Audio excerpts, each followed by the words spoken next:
The riddle भाग 5. मागील भागात आपण पाहिलं की रागिणीताईंचं शनायाशी फोनवर बोलणं झाल्यावर अभिद्या आजीवर रुसली, पण आजीने काही ऐकून घेतलं नाहीच तिचं. त्यानंतर परत साध्या गप्पा रंगल्या. गप्पातूनच अभिद्याने तिची सुप्त इच्छा सांगितली की तिला तिच्या आजोबांसारखा जोडीदार हवा. मग काय, ते ऐकून संपतराव स्वतःची फुशारकी दाखवत आजीला छेडू लागले आणि त्यांच्या चिडवल्याने आजी परत एकदा आजोबांवर रुसल्या. आता पुढे.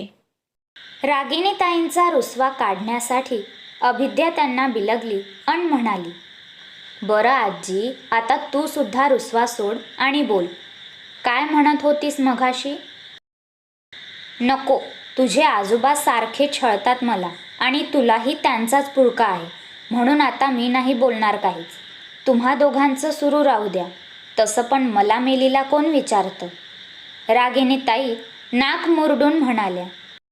आजी, रागावलीस का? अगं जस्ट मस्करी करत होतो. तुला छेडलं की तू ओरडतेस आणि आम्हाला तुझा ओरडा खायला खूप आवडतो, म्हणून तर आम्ही मुद्दाम असं करतो ना. पण सॉरी. आता बघ, आजोबा गप्पच आहेत ना, तू बोल ना, आणखी डिस्टर्ब नाही करणार आम्ही. अभिद्या आग्रह करत म्हणाली. संपतरावांनीही कान पकडून निरागसपणे माफी मागितली आणि रागिणीताईंचा रुसवा लगेच दूर झाला. त्यानंतर रागिणीताई आढेवेढे न घेता त्यांचे मत मांडत म्हणाल्या, तर मघाशी मी हेच म्हणत होती की मला पूर्णपणे खात्री आहे की अभिद्या, तू फारच नशीबवान ठरणार आहे, कारण ऑलराऊंडर असतील माझे भावी जावई बापू. आफ्टर ऑल माझी चॉईस आहे. आजपर्यंत तुझ्यासाठी मी निवडलेल्या कोणत्याही गोष्टीत काही दोष होता का? जे आत्ता असेल? तू नको काळजी करू, तुझं भलंच होईल ग. काळजी तर त्यांनाही होती.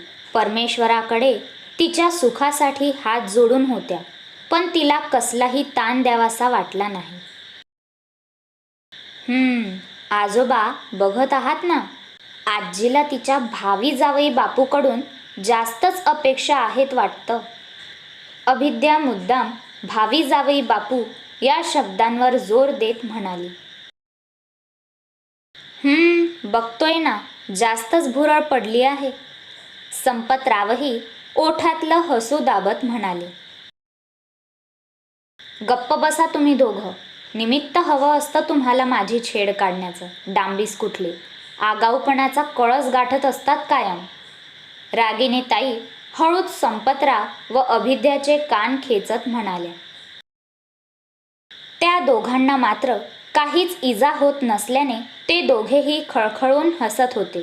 त्यांचे खळखळणारे निखळ हसू पाहून रागिणीताईंचेही हसू अनावर झाले व त्या देखील हसायला लागल्या. थोड्या वेळाने मज्जामस्करीसह शतपावली करून झाल्यावर आणि त्यांची चर्चा आटोपल्यावर ते तिघेही आपापल्या खोलीत झोपायला गेले. रागिणीताईंना अतिउत्साहामुळे लगेच झोप लागली होती, परंतु संपतरावांच्या मनात असंख्य विचारांचे वादळ थैमान घालत होते. अर्थातच त्यांची नात विवाहयोग्य झाल्याचे वास्तव स्वीकारताना त्यांचे मन भावूक झाले होते. शिवाय अभिद्याच्या विवाहासंदर्भातही काळजी होतीच. त्यामुळे वारंवार संपतराव कूस बदलून मनोमन विचार करत होते. ते मनातल्या मनात स्वतःलाच म्हणाले, उद्या अभिद्याला पाहायला स्थळ येतंय खरं, पण नेमकं काय होईल? प्रत्यक्षात अभिद्या सर्वगुण संपन्न आहे, पण तिच्या पसंतीनुसार तिला जोडीदार मिळेल ना? फार अशी अपेक्षा नाहीच आहे तिची. फक्त एक प्रामाणिक जोडीदार हवाय तिला. पण आजच्या काळात हाच एक गुण दुर्मिळ होत चाललाय. विचार करता करता त्यांनी डावा हात उलटा करून कपाळावर ठेवला. बालपणापासून तडजोड करत आली आहे आमची अभिद्या. आई वडिलांचंही फारसं प्रेम लाभलं नाही बिचारीला. कशाचीही जाण नसताना आई वडिलांचा आसरा गमावला. निदान आम्हा दोघांनंतर अभिद्यावर जीवापाड प्रेम करणारी व्यक्ती तिच्या सोबतीला असावी, हीच इच्छा आहे माझी. उद्या होईल ना सगळं नीट. उद्याचा दिवस त्यांचं आयुष्य बदलणार याची जाणीव त्यांचं अंतर्मन करून देत होतं वारंवार. म्हणून स्वतःच स्वतःला प्रश्न विचारत होते. परमेश्वरा, आतापर्यंत तडजोड करायला भाग पाडलंस तू तिला, पण निदान आता यापुढे तरी तिच्या हक्काचं प्रेम, जिव्हाळा आणि आपुलकी जोडीदाराच्या स्वरूपात लाभू दे. या म्हाताऱ्या भक्ताची आर्त विनवणी ऐकून घे रे बाबा. माझ्या नातीला सुखाचं नंदनवन लाभू दे. लगेच मनातल्या मनात करता करविताला विनंती केली. संपतराव मनोमन साकडे घालत होते. तेवढ्यात रागिणीताईंना जाग आली. त्यांचे संपतरावांकडे लक्ष जाताच त्या विचारपूस करू लागल्या. काय हो, काय झालं? अजून जागेच आहात? सगळं ठीक आहे ना? परत पित्ताचा त्रास वगैरे नाही ना? नाही ग, ठीक आहे मी. चेहरा हसरा ठेवत ते म्हणाले. मग आज एकाएकी जागरण? त्यांनी नजर रोखत विचारले. काही नाही, सहजच. तू झोप निवांत, मीही झोपतोय. शुभरात्री. संपतरावांनी विषयाची उकल न करणे श्रेयस्कर मानले व ते कूस बदलून निद्रेच्या स्वाधीन झाले.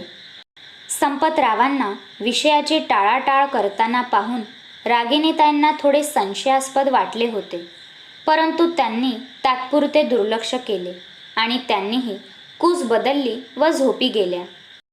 पाहता पाहता रात्र सरून गेली अन दुसरा दिवस उजाडला. अभिद्याच्या घरी ठरल्याप्रमाणे बरीच वर्दळ सुरू होती.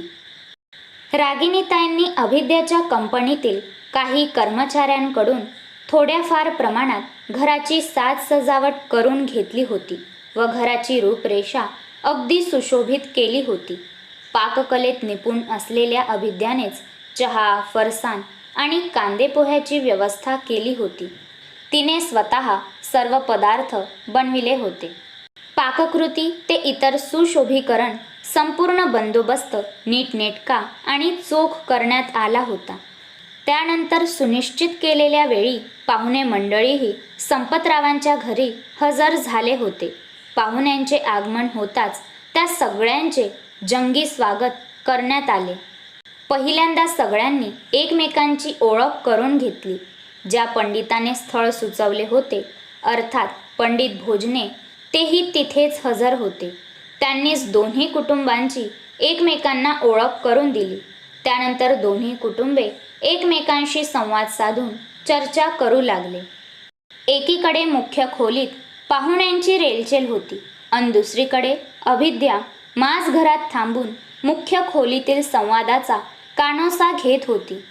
त्या दिवशी अगदी पारंपरिक पद्धतीनुसार अभिद्याने काठपदराची साडी नेसली होती. साधाच परंतु आकर्षक असा साज शृंगार केला होता. त्यामुळे विशेष आकर्षक दिसत होती ती. नाकडोळी तशी ती सुंदर होतीच, पण त्या दिवशी अस्सल पारंपरिक पेहरावाने तिच्या सावळ्या सौंदर्यात विशेष भर घातली होती. क्रमशः चला, पाहुणे तर आले, पण सगळं नीट होईल असं वाटतं का? संपतरावांची काळजी मिटेल का? रागिणीताईंचा विश्वास सार्थ ठरेल का? मिळतील सर्व प्रश्नांची उत्तरे, पण तुम्ही ऐकायला विसरू नका द रिडल. भेटूया लवकरच पुढच्या भागात. तोपर्यंत तुम्ही लाईक्स आणि कॉमेंट्सचा मुसळधार वर्षाव करा. आणि हो, सबस्क्राईब केलं नसेल तर लगेच करून घ्या बरं. आता येते मी. धन्यवाद.